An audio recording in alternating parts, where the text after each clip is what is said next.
بسم الله الرحمن الرحیم.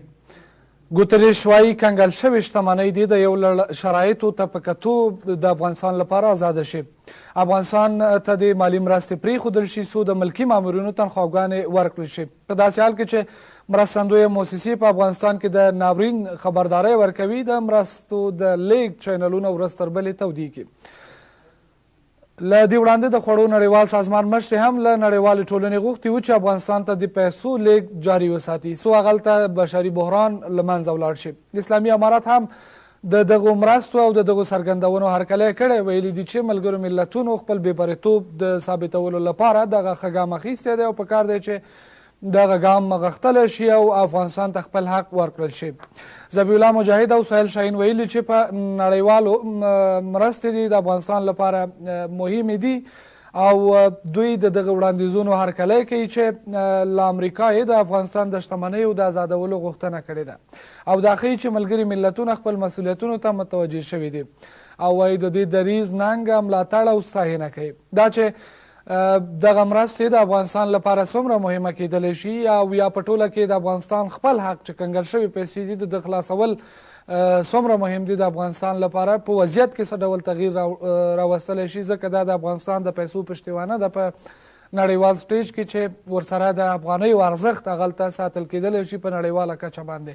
او اقتصادي پوهان وایي چې د همدې پیسو د نشت له امله یا د دې پیسو د کنګل کېدو له امله د افغانیو ثبات هم غیر متضمن یا بې تضمینه شوی دی او هر ډول چې نړیوال وغواړي په هماغه ډول افغانۍ لوړولی او کوزولی شي. آیا اسلامي امارت ته به د مرستو پر رسیدو سره دغه د افغانستان د قیمتۍ بحران چې په ټولو افغانانو باندې حاکم دی تر یوې اندازې نه چې تر ډېرې اندازې پورې به له منځه ولاړ شي او که نه په افغانستان کې به سیاسي ثبات هم رامنځته شي او په ټوله کې دغه اقتصادي وضعیت بدلون کولی شي، د افغانانو چیغې ورسره خاموشه کیدلی شي او که نه. محراق ته ستړي مه شئ، زه الفت سرور یم. په بحث کې راسره دوه ډېر درانه میلمانه ښاغلی شینواری صاحب له آلمان نه، هدایت الله حنیف شینواری صاحب له آلمان نه، ورسره جمعه خان عمرخیل له بلخ ولایت څخه. دواړه راسره په خپرونه کې وصل دي. له دوی سره ننني محراق ته ادامه ورکوو. نن بحث په همدغو موضوعاتو راټول دی. شروع له ښاغلي شینواری صاحب څخه کوو. شینواری صاحب که راته ووایي چې دغه کنګل شوو پیسو خلاصېدل د افغانستان لپاره څومره مهمه دي په ټوله کې، او یا که له بلې زاویې واخلو چې د ملګرو ملتونو دغه دریځ وروستی دریځ چې دوی اعلان کړی دی دا څومره عادلانه او څومره منصفانه او څومره خپلواک دی؟ علیکم السلام. تر څو پورې چې افغانستان په خپل ځان باندې متکي نشي، مثال خپل عواید داخلي عواید زیات نه کړي یا د ګمرکاتو خوا یا د مالیې د جمعولو په اساس پرته له دې څخه دا هیڅ کوم خاص کومک نشي کولی. موقت ډول باندې به دا کومکونه مثال یا مرستې چې خارجي مرستې ورسره کېږي دا به تقریبا د افغانستان د وضعیت به همداسې وساتي لکه چې دا اوس موږ یو. نو دا موږ دپاره کومه ښه خبره نه ده، ځکه چې طالبان باید دې شیان ته د لومړي وخت نه باید دوی دې شیان ته باید دوی فکر کړی وی چې کله دوی غوښته چې مثال د افغانستان واکمني ته زړه ښه کول، نو باید دې شیان ته فکر کړی وی چې موږ څنګه کولی شو یو پلان باید دوی لرلی د افغانستان د حکومت د چلولو لپاره. دا چې اوس مثال امریکایانو یا غربیانو په قصدي توګه دغه حالت دوی راوسته په امارات باندې چې دوی همیشه خارجیانو ته محتاج وي.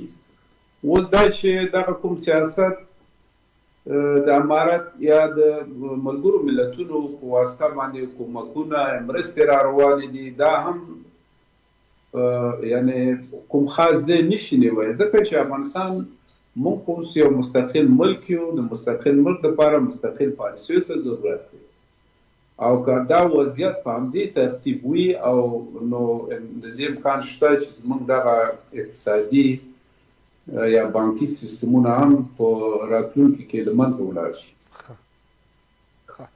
یعنی که وضعیت همدغه ډول دوام وکړي ممکن اقتصادي نظام د افغانستان سقوط وکړي.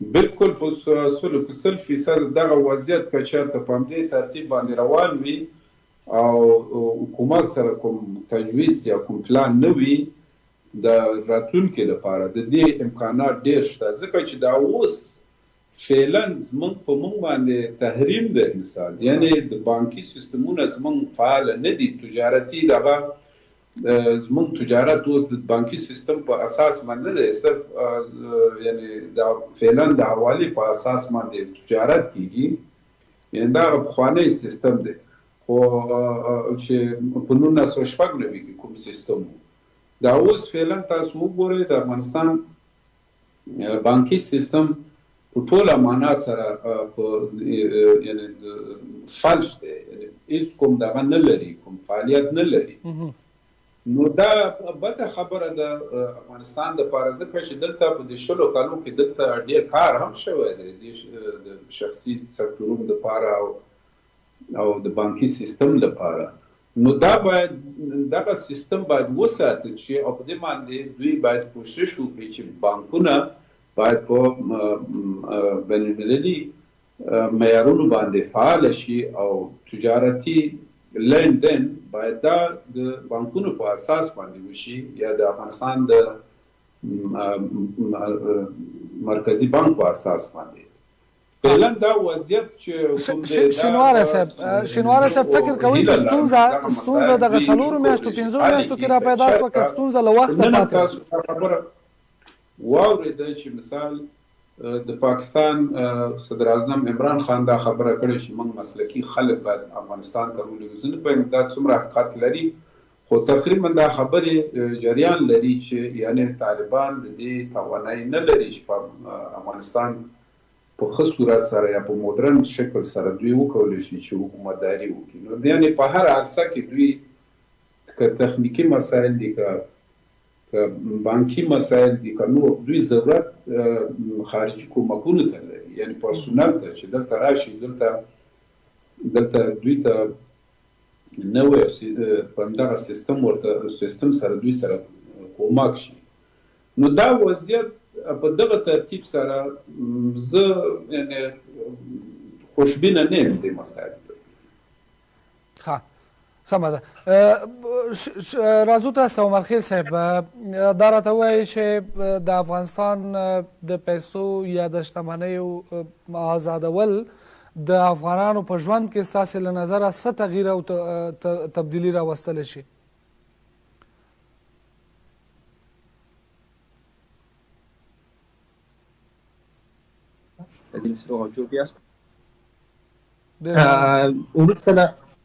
وروسته له هغې چې تیر نظام وسپارل سو طالبانو ته او تسلیم سو ورته بعد هغې امریکا هم دغه پیسې د افغانستان څخه پیسې سرمایه سول د کنګل اعلان کړلې او مرستې بندې سولې چې ډېر دلایل دلته شته ده یو دلایل دا ده چې کم تعهدات وروسته له هغې نه چې کم تعهدات بیا باید عملي کړي ول په هغه عمل نه سوی هغه په دې معنی چې متاسفانه تر اوسه په افغانستان کې ټولنیز عدالت تامین سوی نه ده او هغه وعدې چې دوی کړې ول نړیوالو سره چې د ښځو ته به حقوق ورکول کېږي حقوق به تامین کېږي یو همشموله حکومت به رامنځته کېږي او بستر به دوی ورته پرانیستي خو متاسفانه چې هغه ونه سولو و هر دغه پیسې چې کنګل شوي دي او هغه مرستې چې نړیوال افغانستان سره کوي بدون له شکه یو څه ستونزې د افغانستان حل شي د موقت ډول لپاره مګر هم زه خوشبین نه یم مرستو ته او هغه په دې معنی چې موږ ولې باید تر هر ورځ او هر کله نړیوال ته پته مو اوسو ولې باید موږ خود خفاح ملک ولرو موږ باید پخو سمبال ونوسو ولې باید موږ همشموله ونوسو ولې باید هر هغه نظام چې هر هغه حکومت چې دلته رامنځته کېږي د زور له لاړ شي او هر هغه سیستم چې موږ لرو مکمل سیستم له منځه لاړ شي هغه په دې معنی چې متاسفانه چې موږ یو سل څو کاله 2-3 کاله دلته بیرغ لرو هغه له منځه لاړ شي هلته یوه حزب راسي هغه دلته یا یو ډل راسي هغه بل د خپل بیرغ یا خپل بیرغ ملي په خلک کې بل دا خبره چې ملي سلوک موږ له منځه لاړ شي نظامي او ملکي هغه مکمل کوم سیستم چې په افغانستان کې هغه له منځه لاړ شي. هغه کډرونه چې موږ په افغانستان کې درلودل او په تیر نظام کې کار کولو متاسفانه هغه بې برخې دي، بې سرنوشته دي. هغه د دې ملک خاوندان ولو او د خاورې خاوندان دي او هغه کې طبعا ښه بد به وي، مګر همدا په دې معنی نه ده یو څوک دی راځي یا نوی حکومت دی راځي هر دفعه موږ څه اردو څه امنیت لرو څه پولیس لرو او څه ملکي کډرونه څه مطرح سیریل څخه ټول در منځ لاړ شي. نو دغه نړیوال دې ته په کتو سره عقلاني او هوښیارانه اقدام کوي او دوی پودي، مګر مهمه دا ده اصلي خبر ده اساسي خبر ده چې افغانستان تیر او اوسنی حاکم نظام باید هم خپل اشتباهات ته متوجه شي او د خلکو د ولسونو د پوښتنو او مشورو ته متوجه شي او د خلکو له فقر بیچارګي نه آګاه شي. موږ تاسو په اړه وسوینو چې تیر نظام څه کډرونه چې ول څه ملکي کډرونه چې نظامي ول ټول به سرنوشت دي، بیکاره دي، کور په کور فقر راغلی، بیچارګي راغلی، بدبختی راغلی. نو هیله مو دا ده او مشوره مو اوسني حاکم نظام ته ده چې د افغانانو عزت او مشورو ته درنښت قایل شي او مشورو سره ولسونو سره کار وکړي. یعنی فکر کوئ چې حکومت ملامت دی او تر اوسه پورې کار نه ده کړی؟ عمر خیل صاحب د ستونزې ځکه د حکومت د نه پاملرنې له امله په افغانانو مسلط شوي؟ بالکل ملامت ده. ملامت په دې ده نظام تر اوسه پورې څو میاشتې دوی تېرېږي نظام راغلی ده. متاسفانه اکثر د موږ پخواني نظامي کډرونه چې ول او ملکي کډرونه چې ول دا یې مکمل خانلیشن کړي دي، څوک یې دندو ته راغوښتي نه دي. دوی حق لري، دوی د ملک خاوندان دي، دوی باید نظام کې ونډه واخیستلې. حاکم نظام باید اعتماد په نفس اوسي، اعتماد وکړي. درسته اوس د رهبري دوی په خپل لاس کې واخلو، موږ نه وایو رهبري په خپل لاس کې واخلي، دوی د اعتماد وکړي، خلک دې راوغواړي، په سیستم کې د بیرته ځای پر ځای کړي، سیستم دې دوباره اپډیټ کړي، نه داسې مکمل سیستم له منځه یوسي چې لاسته راوړنې څه موږ درلودې هغه له منځه یوسي. دغه ډېر مهم شی دی. بل افغانانو ته یو څه چې ډېر مهم دي، ملي ارزښتونه مهم دي، ملي منافع مهم دي. هیڅ چا تر اوسه راځو عمر خیل صاحب همدې مسایلو باندې لږ سره تم کیږو. لا تر اوسه پورې هم پاسپورت د تیر نظام د جمهوریت په ټاپه باندې ورکول کیږي. په نړیوالو سټیجونو او ادرسونو کې د افغانستان خپل بیرغ موجود دی او بیرغ له هغه ځایه نه کوز شوی، نه ورته اشاره شوې او نه په ملي سرود باندې خبره شوې. که چېرته وخت خبرې هم همداسې روانې دي چې سرپرسته کابینه ممکن چې لا پسې غني شي، قوي شي او وضعیت بیرته تغییر وکړي. ممکن ځکه یو حادث دی، یا به پاتې شي یا به پاتې نه شي. شاید بیرغ او دغه نور مسایل شاید وي په خپل ځای باندې پاتې شي. لا تر اوسه پرې پرېکړه نه ده شوې او یوازې امارت خپل بیرغ ځکه وایي پورته کړی دی چې نظام یې نیولی دی، ولس سره مشورې روانې دي. وایي دوی خپله کابینه هم مسلکي کوي، کابینه موقته ده. یعنې دې ټولو ته په کتو باندې د تیر نظام کارکوونکي لا هم په نظام کې شته کار کوي. که چېرته مثلا دغه ډول یو پرېکړه وشي چې بیرغ هم پاتې شي، ملي سرود هم پاتې شي، کارکوونکي خو بیا زو کار کوي. تاسو ویل چې فقط د رهبرۍ بستونه د دوی په واک کې واخلي او نور ټول بستونه د عادي خلکو ته ورکړي. که وګورو اداراتو کې همدغه ډول وضعیت حاکم دی، بغیر له فوزي اداراتو څخه چې هغه دوی وایي چې ممکن ورته خطر جوړ شي او په هغه باندې هم کار کوي چې لږ تر لږه هغه مسلکي کدرونه او وطن ته ژمن کدرونه وایي په خپله غېږه کې راونیسي. یعنې دغه ټولو ته په کتو که چېرته بیا وضعیت دغه ډول بدل شي، بیا څه بدلون راتلی شي عمر خیل صاحب؟ زه فکر کوم که داسې وضعیت رامنځته سي، ملي سرود په خپل ځای پاتې سي، د یو ملک بقا نګښتې وي او بل خو اساسي خبرداره چې بیرغ په خپل ځای وي. همدارنګه یو داسې حکومت یې همه شموله وي چې افغانستان ټول معزز قومونه خپله څهره پکې ویني. اوس نشته عمر خیل صاحب، اوس نشته. اوس د افغانستان ټول قومونه په نظام کې شریک نه دي. که زما اواز ما اورېدلی وي پوښتنه په همدې ډول وه. که چېرته ټول قومونه معزز قومونه د افغانستان په دې حاکم نظام کې شتون یې درلودو، نو ولې دغه مشاجرې د څه لپاره دي، دغه اعتراضات د څه لپاره دي، ولې نړیوال نه پېژني؟ که چېرته دلته افغانستان کې یو داسې همه شموله حکومت رامنځته سي چې د ټولو قابل د قبول ټول افغانان، خویندې، وروڼه، نر او ښځه خپله څهره پکې وویني، نر او ښځه عالي تحصیلاتو نه برخورداره سي، ټولنیز عدالت تامین وي، هر یو په ازادانه توګه داسې یو سیستم رامنځته شي چې په ازادانه توګه خپل مشر وټاکي او په اساس د رایو انتخاب شي، نو دا به مثبت تاثیرات ولري او دنیا به ډېر زر په رسمیت وپېژني. همدغه دلایل تر اوسه پورې دنیا په رسمیت نه ده پیژندلې او د طالبانو نه مې دا هیله ده چې حاکم نظام مو دا هیله ده چې له سرزورۍ نه تیر شي او داسې یو لاره غوره کړي چې د افغانانو ملي ارزښتونه پکې نغښتي وي او د ټولو په ګټه وي. او زر تر زره باید دوی داسې لاس په کار شي، باید داسې اقدامات ترسره کړي چې دنیا یې په رسمیت ونیسي. دلته متاسفانه خوار و غریب له منځه ځي ورځ پر ورځ.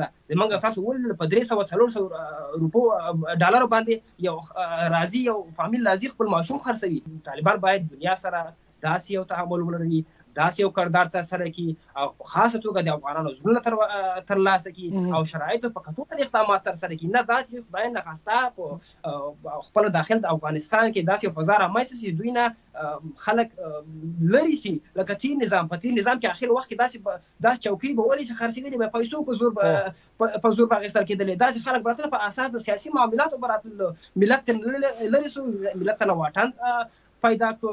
نو دوی نه مو دا هیله ده چې که دوی چېرته غواړي او دا دعوه کوي چې دا عمر خیل صاحب یوه لنډه دمه کوو، نو دوی باید خپلې ښه والي وښیي. باید تیر نظام نه دوی باید برتره وي، دوی باید تیر نظام نه ښه لاسته راوړنې ولري، باید دوی تیر نظام نه ولسونو ته دوی باید ارزښت قایل شي.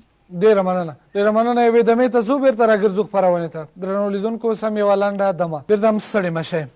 راځو شینواره صاحب محترم، تاسو ته که خبره له دې ځایه راپیل کړو، تاسو وړاندې اشاره درلوده چې عمران خان ویلي په افغانستان کې مسلکي کدرونه نشته او دوی به د بېلابېلو برخو لپاره مسلکي کدرونه راولېږي.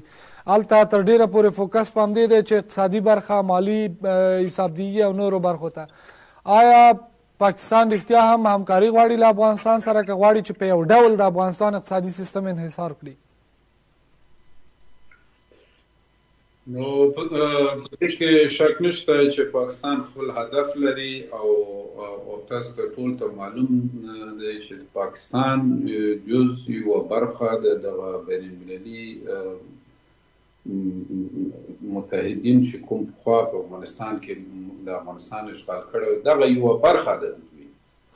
دغه 20 کاله څه چې دا 40 کاله موږ خو پاکستان ګورو چې پاکستان دلته صرف خپل امتیاز اخلي د افغانستان په سر باندې. دا د هغوی کار دی. نو په هغې کې موږ هسې نشو ویلی چې ولې پاکستان موږ د بدبختیو نه دوی استفاده کوي. خو مطلب زما دا و چې یعنې دلته فاقد د مسلک شته په افغانستان کې، دا معلومه خبره ده او دې نه هېڅوک هم سترګې نشي پټولی.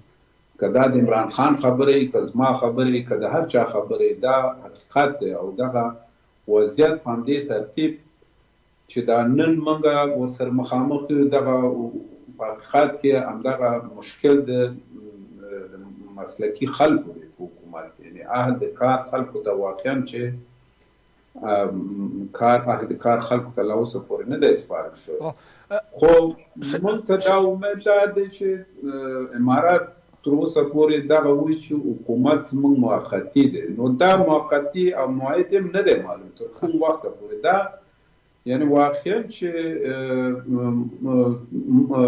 افغانانو ته څه چې ټول نړۍ ته دا د تشویش وړ دی، ځکه چې موقت تر کوم وخته پورې باید دا میعاد باید ورته وټاکل شي. یو کال دی، 2 کاله، 6 میاشتې، ځکه چې هر شي لپاره باید اوس پلان جوړ شي.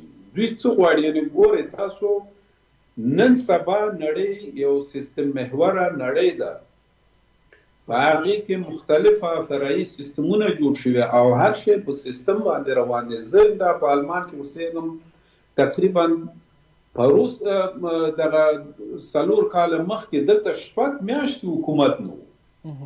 حکومت یعنې لوی کولیشن و، دلته جنجالونه و د حکومت په سر جوړولو باندې. ولې سیستم و او حکومت روان و، دلته کوم مشکل نه و په دې کې، ځکه چې دلته سیستمونه جوړ شوي دي د حکومتدارۍ لپاره. او باید چې دغه موقت حکومت ټول کوشش دی چې په آینده کې دوی څنګه وکولی شي چې یو سیستم محوره حکومت دوی جوړ شي. شینواره صاحب زه راځم که یوه پوښتنه بله دلته غبرګه کړو شینواره صاحب، هغه دا چې آیا تاسو هم اشاره درلوده چې دغه حقیقت دی او په افغانستان باندې حقیقت حاکم دی چې دوی ستونزې لري او وایي تر اوسه کدرونه په کار نه دي ګمارل شوي. په کار دی چې د پاکستان کدرونو ته وخت ورکړي افغانستان کې، او که نه په افغانستان کې خپل هم دغه د هر کال که ووایو چې د 100,000 شاوخوا کې محصلین له پوهنتونونو فارغېږي او 2,000 3,000 یا 4,000 ډاکټراګانې کېدي، 15,000 پورې به ماسټریانې کېدي. دغه کدرونه چیرته دي؟ دوی ځای په ځای کول په کار دي او که نه دي په کار؟ که نه موږ اړ یو چې پاکستان څخه اشخاص راولو او دلته دندې ورکړو. ګوره یعنې که دا هر څوک د هر خوا نه راځي، که چېرته د افغانانو لخوا دا کرایه کېږي، یعنې معاشونه زموږ لخوا ورکول کېږي، یعنې زموږ په واک کې هر څه مشکل نشته. مسلکي خلک دنیا همدې ته ضرورت لري. اوس مثال خپل امریکا مثال دا اوس فعلا امریکا یا غرب د هندي او د چینایي مسلکیانو لخوا مثال دلته چلیږي، دلته خلک راځي او دوی ته دوی ضرورت لري. که څه د هغې چې دوی هر څه په خپل یعنې پوره دي. د المان په دغه دومره چې مسلکي خلک دلته د ضرورت لري دې شیان ته، په دې کې په اصولو کې دلته کوم مشکل نشته.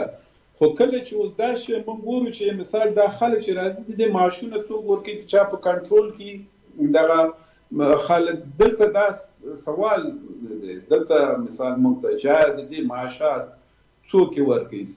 ملګري ملتونه د دې معاشات ورکوي، دولت یې ورکوي، څوک یې ورکوي؟ که چېرته دا مثال یا په اساس د کوم مرستې باندې دوی راځي، دا سوال دی دلته. یعنې دغه تشویش دی چې مثال زه بیا هم دا خبره کوم چې حکومت دی باید کوشش په دې وکړي چې سیستم دې جوړ کړي. هر څه لپاره باید سیستم جوړ شي او نړۍ ته باید دا وښودل شي چې افغانستان یو سیستم محوره ملک دی، نه مثال په انفرادي توګه خلک دلته غواړي چې مثال تصمیم نیسي. دا خبره که چېرته دا وضعیت په همدې ترتیب وي او تعریف د حکومت همدا وي، دا بیا مشکلات زېږوي. نو اوس فعلي شرایط کې چې موږ ګورو دلته په سیستم باندې هېڅوک هم کار نه کوي. میکانیزم یا سیستمونه دا یوازې د حل یار د افغانستان لپاره. که تاسو اوس نن سبا وګورئ مثال په افغانستان کې د وضعیت د حکومت د مشروعیت، داخلي مشروعیت، یعنې دا خو ځان ته یو سیستم غواړي. خلک په اساس د رایه، په اساس د جرګې، په اساس د شورای د حل و عقد، په هر اساس شي مطلب یعنې یو سیستم باید دلته جوړ شي چې دغه مشروعیت د چا لخوا څه رقم اخیستل شوی یا څه رقم ته د حکومت سیستم څه رقم څوک یې چلی، مسؤلیت د چا په غاړه دی، یا مثال قوانین چې جوړیږي دا قوانین په کوم اساس دي. دا اوس مثال تاسو وګورئ دغه د امر بالمعروف یا نهی عن المنکر مسله ده. نو دلته کوم په افغانستان کې دلته لومړی باید دوی خلکو ته یو لارښوونه وشي چې مثال کوم شیان دلته منع دي، کوم شیان منع نه دي. کله چې څوک بیا مثال سرکشي کوي یا مثال سرغړونه کوي، نقض قانون کوي، نو په هغه صورت باندې هغه باید هغه ته جزا ورکړل شي. قوانین نشته او د هغه دپاره مثال اداره شته. نو دا یو ډېر لوی مشکل دی. خلک اوس مثال په آلمان کې فرض مثال دلته ترافیکي مسله ده، دغلته یو لوحه ټکول کېږي چې دغلته د موټرو توقف اجازه نشته. کله که چېرته مثال یو څوک هلته موټر توقف کوي او پولیس لخوا ګیر شي، نو هغه ته وایي چې دغلته لوحه ده یا دغلته ساین وال شوی چې ته دلته دغه یا دغلته 10 کیلومتره کولی شي چې موټر وزغلی، یا دلته 40 کیلومتره، ته ولې مثال 50 کیلومتره سرعت دی کړی. نو په هغه صورت سره هغه جریمه کېږي، هغه ملامت وي. ولې هلته که ساین نه او لوحه نه مثال او یو سرغړونه کېږي، نو پولیس څه حق لري چې مثال راپاڅېږي یو څوک جریمه یې کړي. نو دغه لومړی دا دی چې مثال خلک ته باید هلته قوانین وضع شي او د قوانینو په اساس باندې خلکو ته یا جزا ورکول کېږي یا جریمه کېږي. ډېر ښه، یعنې په ټوله کې اړتیا شته چې لومړی قوانین جوړ شي د هرې برخې لپاره او له هغه وروسته بیا که چېرته ادارې هم جوړېږي لږ تر لږه پکار ده چې مسلکي کسان پکې په دندو وګمارل شي. ډېره مننه. راځو مرخیل صاحب تاسو ته راځئ، وړاندې اشاره درلوده شینواري صاحب هم ویل چې لږ تر لږه پکار ده چې هر هیواد نوي کدرونه د راوستل شي او د افغانستان آبادولو کې ترې ګټه واخیستل شي، که هغه پاکستان وي، که هندوستان وي، که امریکا وي، که هر څوک وي. راځئ عمر خیل صاحب یو څه به ټولو منلي هغه دا ده چې دغه شلو کلونو کې افغانستان کې ډېر کدرونه هم له پوهنتونونو له ماسټریانو او له ډاکټراګانو څخه فارغ شول. اوس ډېر ماسټران لرو، ډېر ډاکټران لرو. یو مقوله هم شته وایي چې اوبه تیمم ته صبر ده. نو لومړی چې موږ هیواد کې کدرونه لرو څه اړتیا ده چې له بیرون څخه کدرونه راوړو، یا هیواد کې زموږ دومره کدرونه نشته چې لږ تر لږه زموږ د اقتصادي نظام او یا په ټوله کې هغه نظام چې لږ تر لږه هیواد په پښو درولی شي هغه دې کنټرول کړی شي؟ کدرونه لرو او که نشته؟ د شینواري صاحب خبرو ته ډېر په درناوي او احترام. ګوره موږ باید دوی که چېرته دعوه دا لري چې زموږ حکومت یا نظام فعلي چې حاکم ده دا برتره ده، نو دوی یو برتري باید وښیي.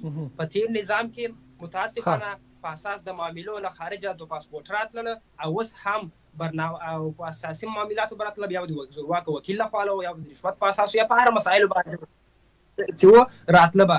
اوس هم متاسفانه افغانستان بعضې کدرونه تشویقیږي خارج ته، بهر ته تشویقیږي او یا څوک د ظلم زیاتي او یا د ناوړه چلندونو یا اساسي معاملاتو په اساس دوی هڅوي بهر ته تر څو کډه سي دوی کورنۍ کډه سي او خپل ګران هیواد افغانستان پرېږدي. زما باور دا ده، زه خپله مخالف یم له دې سره. موږ تاسو خوشبختانه داسې کدرونه ماسته حتی داسې کدرونه لرو چې دکتورا اکثریت دکتورا لري مګر متاسفانه چې زمینه د کار ته مسایل سوې نه ده، زمینه د کار ته فراهمه سوې نه ده. ستاسو خبرې په تایید سره چې کدرونه موږ خپل ملک کې ولرو، ضرورت دې ته نشته چې بهر ته موږ کدرونه راوغواړو، څوک جلب جذب کړو یا څوک چا خبرې تایید کړو. مګر دې کې یو معما شته ده، هغه په دې معنی چې که دې کاسې لاندې زمین کاسه ده، که چېرې دې لاندې سره کومه توافق نه شو یا کومه خبره شوه، دوی باید وزارت خارجه یا افغانستان فعلي سرپرست اداره چې ده دوی باید زر ته زر عکس العمل ښودلی و. زه خپله د هر بهرني وګړي هغه هر ملک نه، که ایران نه، که پاکستان نه، که تاجکستان، ازبکستان یا کوم بل ملک نه یا هند نه وي، زه مخالف یم چې په دولتي ادارو کې دوی باید کار وکړي. ولې باید خپل افغانان ونه هڅول شي؟ ولې خپل افغانان باید تشویق نه شي؟ ولې خپل افغانانو ته باید رشت ورنکول شي؟ ولې باید خپل افغانانو باندې دوی اعتماد ونیسي؟ تر هغه او دغه یوازینۍ لاره دوی ته د مشروعیت بخښنې ده چې دوی مشروعیت پیدا کړي. خپل افغانان، خپل ځوان نسل، خویندې، ورونه، نر، ښځه، ټول همشموله اداره رامنځته کړي او دوی ته ځای ورکړي. موږ مخکې اشاره وکړله چې موږ تېر نظام کې ډېر بهترینه ډېر کدرونه درلودل، درسته نه مفسده مو له فاسده مو له هغه دې ایسته کړي، رهبري دوی په لاس کې واخلي. مشخصا راځو بیرته د مرستو برخو ته راځو. مرخیل صاحب یو خو دا ستونزه عامه ده، لږ تر لږه کدرونه تاسو هم ویل، شینواري صاحب هم اشاره ورته درلوده چې وضعیت خراب دی له دې اړخه. که بیرته مرستو کې تم شو، راځئ اول تاسو چې په هیواد کې یاستئ وضعیت مو څه ډول دی؟ مرستو ته اړتیا لرئ او که نه په پښو ولاړ یاستئ، کاروبار مو روان دی؟ نه تنها موږ، متاسفانه اکثریت د هیواد سپېڅلي څهرې ټول په کور ناست دي، چا سره که سیاسي دي او که اجتماعي دي او که دا رقم ملکي دي او که هغه څوک دي چې په افغانستان کې تاجران دي او پانګونه کوي، ټول وضعیت متاسفانه د ډېر ناوړه حالت سره مخامخ ده او ډېر سختۍ مشکلاتونو سره مخامخ ده. بهتره به دا وي هغه ځوان کدرونه حاکم نظام استفاده وکړي، معقوله استفاده وکړي او هغه سازمانونه، اجتماعي سازمانونه چې دي، حرکتونه چې دي، حزبونه چې دي، دوی سره عمر خیل صاحب لا هم بغیر له 2 میاشتو معاشونو څخه دې نظام ورکړي اضافي معاشونه د کارکوونکو په دولت باندې پاتې دي. غوښتنه مو څه ده چې دغه پیسې له کومه کړي حکومت چې خلکو ته یې ورکړي، او که شته لرو یې چې لږ تر لږه دغه معاشونه ورکړي، ځکه کله چې په بازار کې پیسه پیدا کېږي ورسره یو څه وضعیت هم ښه کېږي. څه فکر کوئ له کومه ادرسه د پیسې ترلاسه شي چې په خلکو باندې وویشل شي، یا حکومت کې دومره ظرفیت شته چې دا معاشونه د کارکوونکو ورکړي؟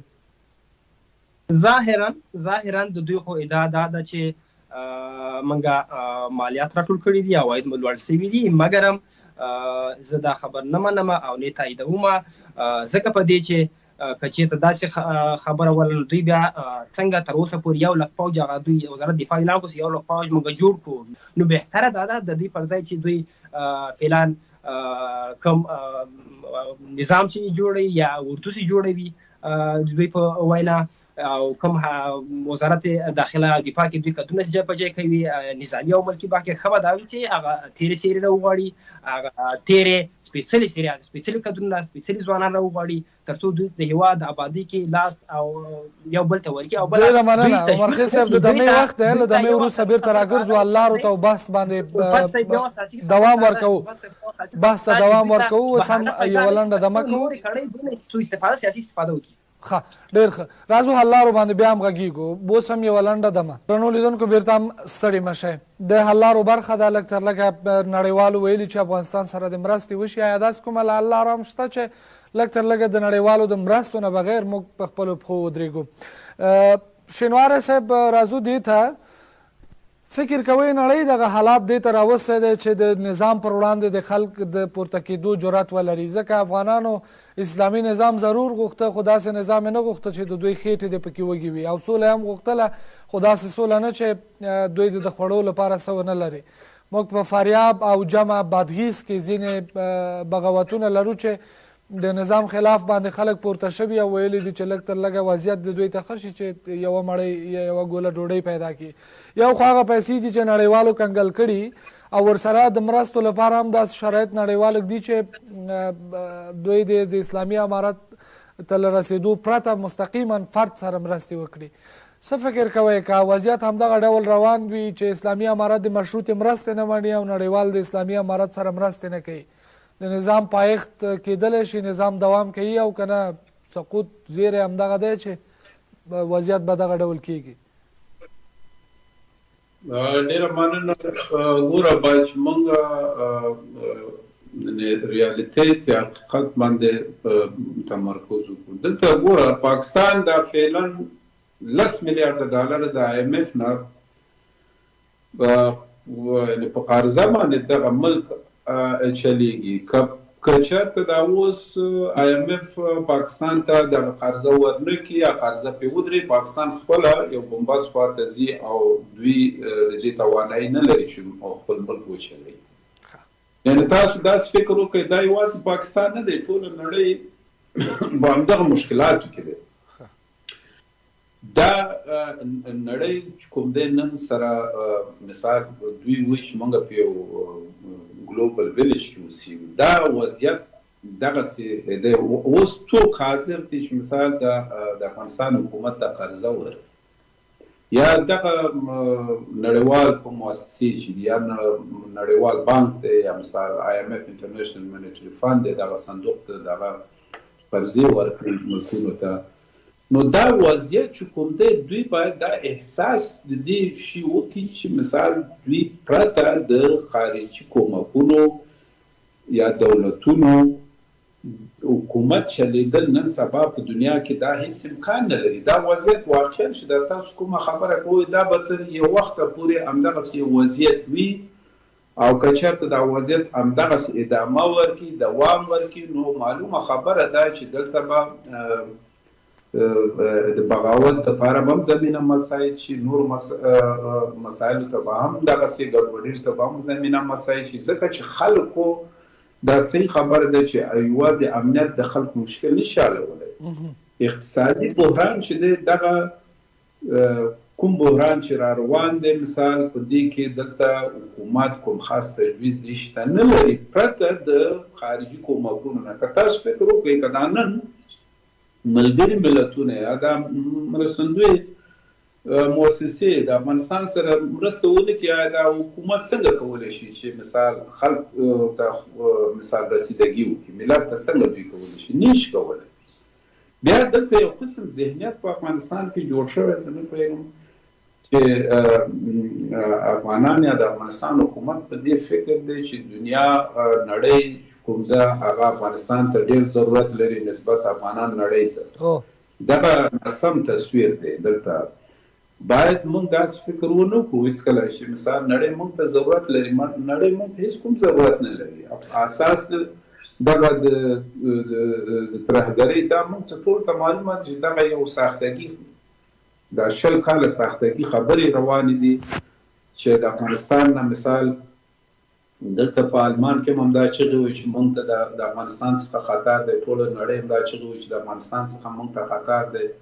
حتی اوس په قزاقستان کې چې کوم ګډوډي را جوړ شوي هم تورونه په افغانستان باندې دي. نو دغه وضعیت چې کوم دی دا هر سړی راځي په افغانستان باندې خپل تهمت لګوي. دغه هیڅ حقیقت نه لري. یعنی په دې کې شک نشته چې موږ باید په دې پوه شو چې زموږ مشکلات سیاسي مشکلات باید چې د نړۍ سره یو تعامل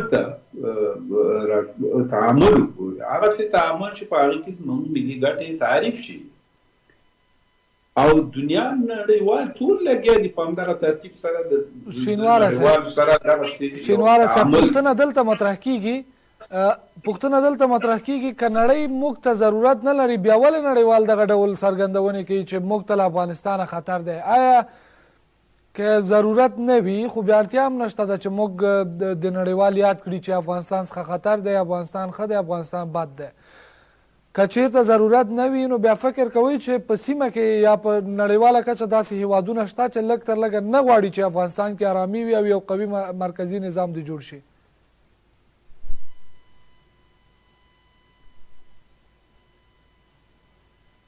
او سبا مثال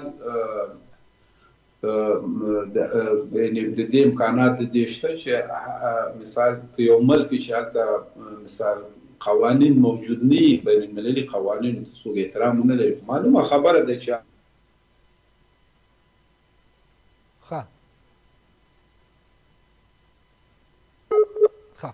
فکر کوم خبره دا ده چې دې نه خلک یعنی یو اسپیکولیشن کوي د دغه وضعیت نه. دوی که دا یعنی ریل یا حقیقي تهدید هم نه وي نو دوی دا شی جوړوي. اوس مثال قزاقستان کې مثال روسانو دا ادعا وکړو د افغانستان حکومت دلته کوم غبرګون وښود روسانو ته چې روسان وایي چې مثال د افغانستان نه د خلک دلته راغلي په قزاقستان کې ګډوډۍ جوړوي. نو دا خبره دا ده چې دنیا چې کوم ده نړیوال همدغه وضعیت دوی دغه شان نه دوی ویره لري او یا مثال غواړي چې خپل هغه کوم مشکل چې دوی لري دنیا ته نه وایي چې دغه زموږ مشکل دی. یا په قزاقستان کې واقعا یو مشکل د دې و چې مثال د تیلو قیمتونه اوچت شوي یا هلته کوم انفلیشن راغلی. دا شی نه وایي، هغه دا وایي چې مثال نه دلته کوم مشکل نشته، ولې دلته چا دغه مشکل جوړ کړی دی دلته موږ ته. نو دا داسې خبرې دي چې د دغه وضعیت نه باید موږ ځان وباسو. افغانستان لا اوسه پورې خلک دلته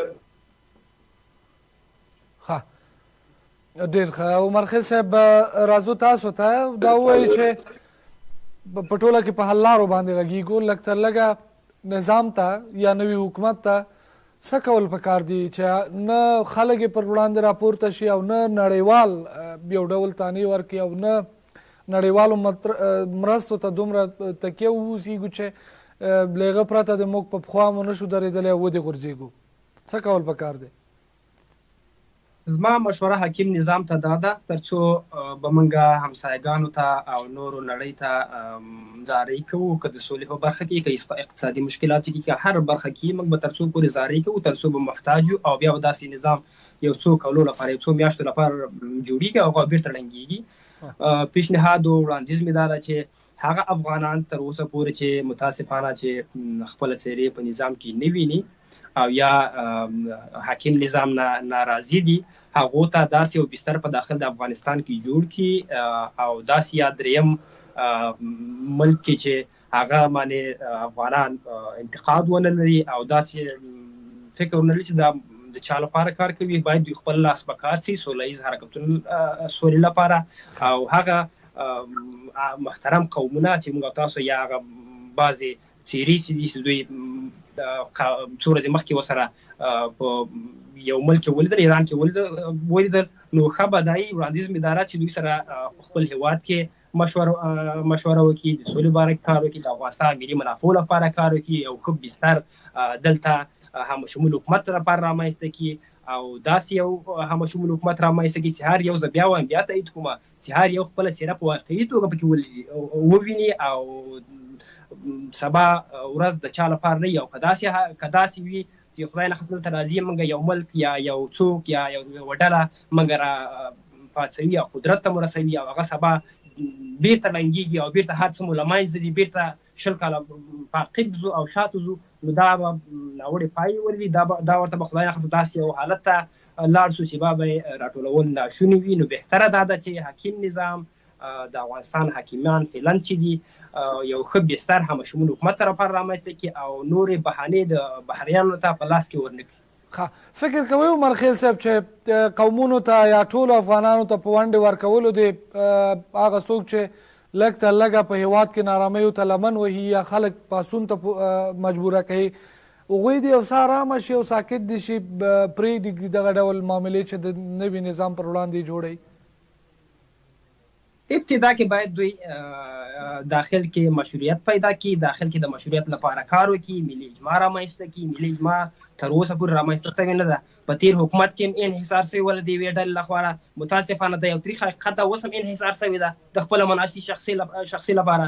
هر څوک چې قدرت ته متاسفانه په افغانستان کې رسېدلي دي سیاسي استقلال ته اقتصادي استقلال ته نه درلودل او د قدرت وږي وله د قدرت تږي وله، دا یو تریخ حقیقت ده. باید هر څه تر مخکې چې موږ په جهانیانو ځان په رسمیت وپېژنو، داخل کې باید ځان په رسمیت وپېژني، داخل کې ملي اجماع رامنځته کړي، هغه څوک چې پیشنهادونه لري، وړاندیزونه لري، انتقادونه لري، د خبرو اترو له لارې حل کړي، نه دا چې په میډیا ته لاړ شي ظاهر یو څه خبرې وکړي په هوا کې څه نه وي.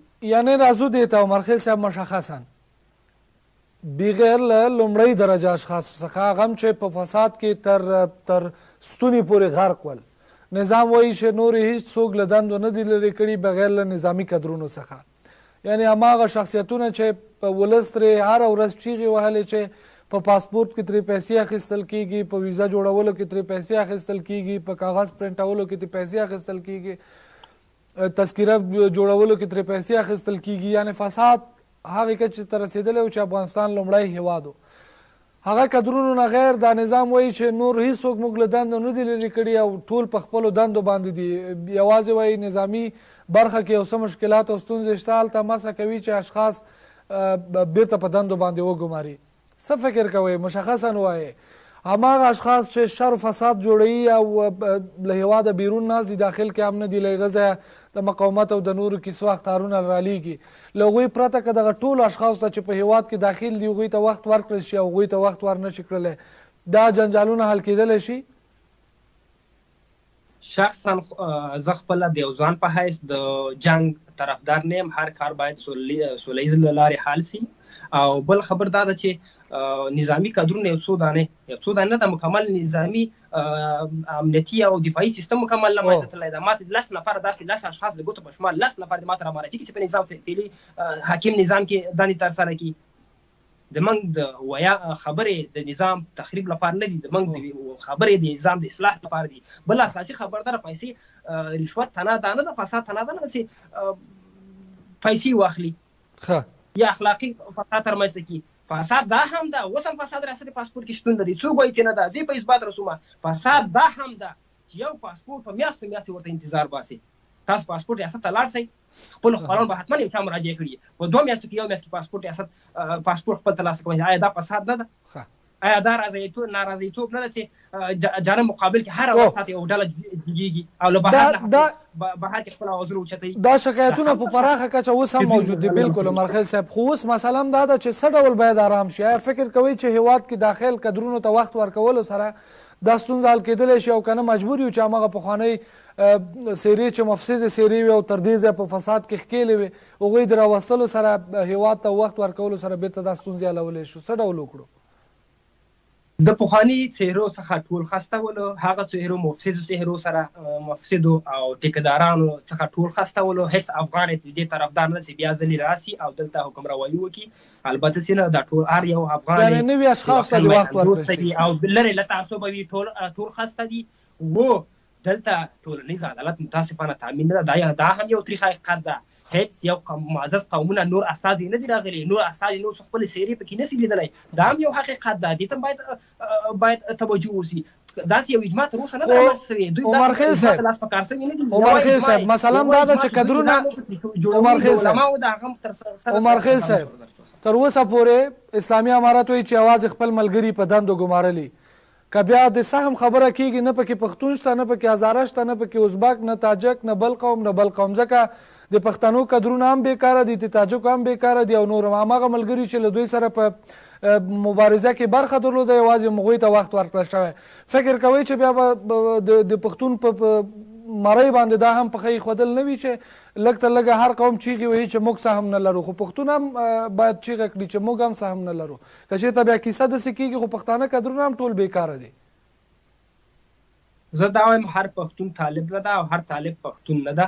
دا یو حقیقت ده او دلته د یو قوم د نابودي لپاره باید نورې بعضې برنامې مضرې برنامې باید سټاپ شي. د دوی په مقابل کې افغانان باید ودرېږي او د دوی په باره هغه باندې عکس العمل وښیي. بدون له تعصبه یو بل باید ومنو.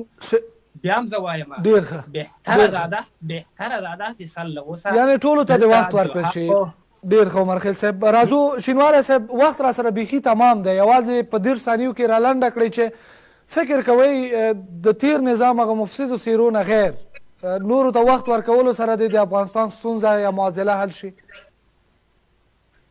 ګوره دغه مسایل د قومي دا صحیح خبره نه ده. دا خو پخوا هم دغه خارجیانو ګور د بول نه دغه مسله دوی را شروع کړې. دا صحیح خبره ده. ولې په اساس د وړتیا باندې باید اهل د کار باندې باید حکومتداري وشي. دا خبره چې مثلا نو توکمونو لخوا مثلا څوک دلته حاکم شي، دا درسته خبره نه ده. په هیڅ دنیا کې دغه شی نشته. زه نه پوهېږم چې دې ته څوک دغه شیان ته لمنه وایي. په اساس د وړتیا باندې ضروري خبره ده اهل د کار ته دې کار وسپارل شي. دا به ډېره ښه خبره وي. ډېره زیاته مننه شینواری صاحب. یعنې پکار ده چې د هر قوم یا د افغانستان د ټولو افغانانو چې هغوی ځان ته افغان وي او په افغانستان کې اوسیږي ټولو ته وخت ورکړل شي. عمرخیل صاحب له تاسې هم مننه، شینواری صاحب له تاسې هم مننه، درنو لیدونکو له تاسې هم مننه چې تر دې مهاله په بحث کې را سره وئ. موضوع د بحث هم د نړیوالو له لوري د افغانستان د مرستو مشروط ازادول و چې بیا بحث تر څېړنې وروسته دا څرګنده شوه چې لږ تر لږه پکار دی چې افغانستان کې اوسنی حاکم نظام دی هم خلکو او کدرونو ته وخت ورکړي، ورسره د نړیوالو هغه غوښتنې چې په موافقه کې منلي لږ تر لږه هغه دې هم ومني. ډېره زیاته مننه. تر بل محراقه د لوی الله په امان.